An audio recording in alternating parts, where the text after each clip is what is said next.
मेरा आखिरी कॉल। आज मैं बहुत खुश था और हूँ भी क्यों ना। 4 साल बाद राहुल से जो मिलने जा रहा था। राहुल मेरे बचपन का दोस्त है। मुझे देखकर वो आज कितना खुश होगा। ये सब सोचते हुए मैं अपने दोस्त के घर पहुंचा। मैंने गेट की बेल रिंग करी। तभी राहुल ने गेट खोला और मुझे बाहर खड़ा देख गले से लगा लिया और बोला, कहाँ था साले इतने दिनों से? बस यार काम में बिजी था, मैंने राहुल को जवाब दिया। हम दोस्तों ने काफ़ी देर तक बातें की। तभी राहुल के पड़ोस वाले घर में मुझे एक लड़की दिखी। राहुल, ये लड़की कौन है?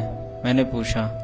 बस कोई नहीं यार, अभी आई है यहाँ रहने। इतना कहते हुए राहुल ने मुझे कहा, चल घूमने चलते हैं, काफ़ी टाइम हो गया है साथ में नहीं घूमे। राहुल और मैं दोनों साथ में वहाँ से घूमने चले गए। काफ़ी देर मौज मस्ती करने के बाद मैं अपने घर वापस आ गया। पर अब भी मुझे वो लड़की याद आ रही थी। शायद मुझे उससे प्यार हो गया था, पर मेरे दिल को अभी भी कन्फ्यूज़न थी। अगले दिन मुझे वो लड़की पास के ही एक मॉल में दिखी और इत्तेफाक से वो लड़की मेरे पास आई और बोली, मैं यहाँ नहीं हूँ, क्या तुम मुझे यहाँ की थोड़ी बहुत चीज़ें बता दोगे? मुझे यहाँ ज़्यादा कुछ पता नहीं है। मैंने कहा, क्यों नहीं। फिर मैं और वो लड़की दोनों ही साथ में मॉल में घूमने लगे। थोड़ी देर घूमने के बाद मैंने उससे पूछा, चलो कुछ खा लेते हैं, पर उसने मना कर दिया। मैंने कहा, मुझे बहुत ज़ोर की भूख लगी है, प्लीज़ कुछ खा लेते हैं। तो फिर वो मान गई और उसने हाँ कर दिया। हम दोनों एक रेस्टोरेंट में खाना खाने गए। मैंने कुछ खाने को ऑर्डर किया, पर अभी खाना आने में कुछ टाइम था। मैंने हिम्मत करके उस लड़की से उसका नाम पूछा, क्या नाम है तुम्हारा? मेरा नाम प्रिया है, उसने मुझे जवाब दिया। तुम राहुल की पड़ोसी हो ना? मैंने प्रिया से पूछा। हाँ, पर तुम्हें कैसे पता रहा? नहीं, कुछ नहीं, राहुल मेरे बचपन का दोस्त है, मैंने कल तुम्हें वहाँ देखा था। इतने में वेटर खाना लेकर आ गया। कुछ देर साथ बैठकर हमने खाना खाया और थोड़ा समय साथ बीतने के बाद प्रिया ने मुझे कहा, काफ़ी लेट हो गई है। मैंने कहा, हाँ, मैं आपको घर छोड़ देता हूँ। मैंने प्रिया को उसके घर छोड़ दिया। प्रिया ने मुझे बाय कहा। मैंने कुछ हिम्मत करके बोला, अब तो हम शायद दोस्त बन गए होंगे, तो तुम अपना नंबर तो दे ही सकती हो।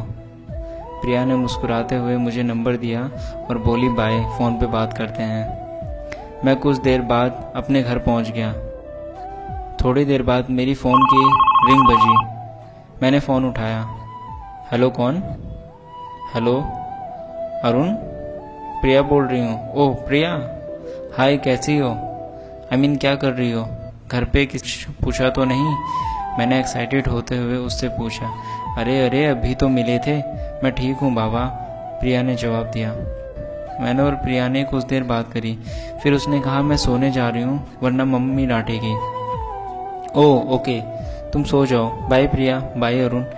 ऐसे ही फिर मेरी और प्रिया की बात रोज़ाना होने लगी। हम घंटों तक बातें करते, मैसेज करते और साथ में घूमने जाया करते। इस बीच प्रिया को भी मुझसे प्यार हो गया था और प्रिया ने मुझे एक दिन बोला, मैं तुमसे कुछ कहना चाहती हूँ।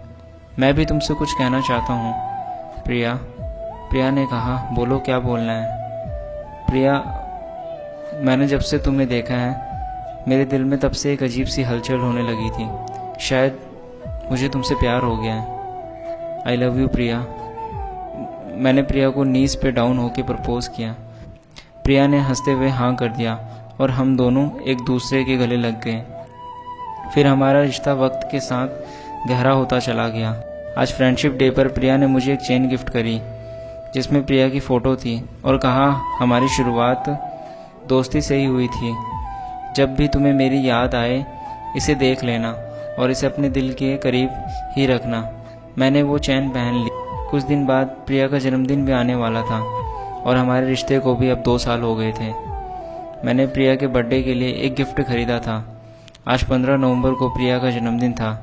मैंने उसे कहा कि अब हमें शादी कर लेनी चाहिए। प्रिया ने कहा, ठीक है, मैं अपने घर में बात करूंगी। मुझे यकीन था कि प्रिया के घर वाले शादी के लिए मान जाएंगे। मैं उस रात खुशी के कारण सो ना सका कि अब हम दोनों एक साथ रहेंगे, पूरी ज़िंदगी साथ बिताएंगे। अगले दिन प्रिया का फ़ोन आया। हेलो अरुण, उसकी आवाज़ थोड़ी अजीब सी लग रही थी। मैंने डरते हुए पूछा, तुम ठीक हो ना प्रिया? हाँ मैं ठीक हूँ। फिर तुम्हारी आवाज़ अजीब सी क्यों आ रही है? प्रिया ने थोड़ा रुक कर कहा, अरुण, अब हम दोनों कभी नहीं मिल सकेंगे। मेरी मम्मी ने शादी से इनकार कर दिया। मैं अब तुम्हारे साथ शादी नहीं कर सकती। पर प्रिया, हमारे 4 साल के प्यार को तुम इतनी आसानी से कैसे तोड़ सकती हो? यूँ नो ना, मैं तुम्हारे बिना नहीं रह सकता। घबराती हुई आवाज़ में मैंने कहा, नहीं अरुण, मेरी मम्मी ने मुझे कसम दी है कि अगर तूने इस लड़के से बात की तो आज के बाद मेरा मरा हुआ मुंह देखेगी। अरुण, मुझे माफ़ कर दो। तुम कहीं और अपनी ज़िंदगी देख लो और कोई दूसरी शादी कर लो। इतना कहते हुए प्रिया ने फ़ोन रख दिया। हेलो प्रिया? प्रिया? मैंने दोबारा प्रिया को फ़ोन किया, पर अब उसका नंबर बंद आ रहा था। मैंने कई दिन तक उसको कॉल किए, मैसेज किए, पर उसका कोई जवाब नहीं आया। मेरी आंखों से हर रोज़ सिर्फ आंसुओं की बौछार निकलती थी, क्योंकि मैं प्रिया के बिना नहीं रह सकता था। 1 साल बीतने के बाद मेरे पास प्रिया का फ़ोन आया। हेलो अरुण? हेलो, कौन? हेलो, मैं प्रिया बोल रही हूँ। हेलो प्रिया, कैसी हो तुम? कहाँ हो? पता है मैंने तुम्हें कितने कॉल किए, कितने मैसेजेस किए, तुमने मेरा एक भी बार रिप्लाई नहीं किया।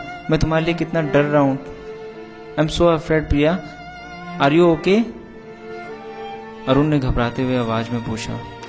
प्लीज़ मुझे जवाब दो। प्रिया ने उसको कहा कि मेरी शादी हो चुकी है अरुण, मैंने दूसरी जगह शादी कर ली है, और मैंने तुम्हें यही बताने के लिए फ़ोन किया है कि आज के बाद तुम मुझसे मिलने की कोशिश मत करना और ना ही मुझे कांटेक्ट करने की कोशिश करना, क्योंकि मैं नहीं चाहती कि तुम्हारी वजह से मेरी लाइफ ख़राब हो। मेरी आंखें नम हो गई, मानो मेरे दिल पर मुसीबतों का पहाड़ टूट गया। मैंने प्रिया को बस 3 ही शब्द कहे, तुम खुश रहो, और फ़ोन रख दिया। फिर कभी मैंने प्रिया को ना कॉल की ना मैसेज। और ये मेरी और प्रिया की आखिरी कॉल थी, और इसके साथ हमारे इस प्यार का भी अंत हो गया।